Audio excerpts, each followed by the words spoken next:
Praise the Lord. ஏசப்பாவுடைய சிலுவை பாடுகளின் பயணத்தில் ஒரு வசனம் எப்படி சொல்லுது? ஏசாயா 50ல் அவர் அடிக்கிறவர்களுக்கு தன் முதுகையும் தாடை மயிரை பிடுங்குகிறவர்களுக்கு தன் தாடைகளையும் ஒப்பு கொடுத்தார். அவமானத்திற்கும் உமிழ்நீருக்கும் தன் முகத்தை மறைக்கவில்லை. அவர் தன்னுடைய முகத்தை கற்பாறையை போல் ஆக்கினாராம். ஸோ எவ்வளவு மனதை உடைக்கக்கூடிய வார்த்தைகள். அவர் சொல்றாரு, அவரை காரி உமிழ்றாங்க.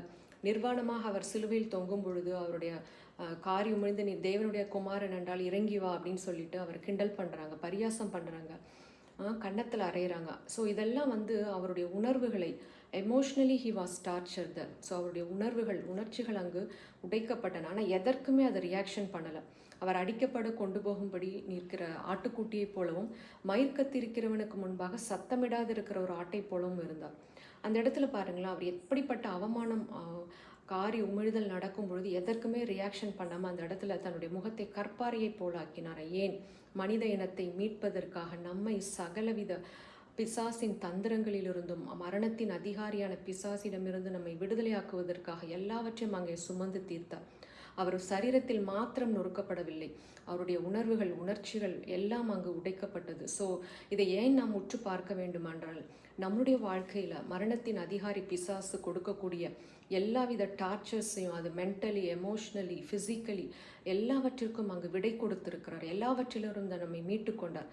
ஸோ சிலுவையை நாம் உற்று பார்க்கும் பொழுது, அவருடைய பாடுகளை எண்ணி பார்க்கும் பொழுது 2 விஷயம் நம்ம மனசில் ஆழமாக பதியும். ஒன்று, அவருடைய அன்பு, நேச வைராக்கியம். தேவனுடைய நேச வைராக்கியத்தை நாம் அறிந்து கொள்ளும் பொழுது ஒரு நாளும் அவரை விட்டு நாம் விலகி செல்ல முடியாது. 2வது, அங்கே புறப்பட்ட வல்லமை.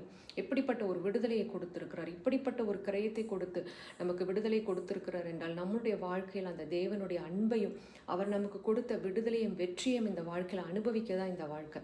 ஆனால் மாறாக நாம் கவலைப்பட்டு கலங்கி கொண்டிருக்க வேண்டிய அவசியமே இல்லை.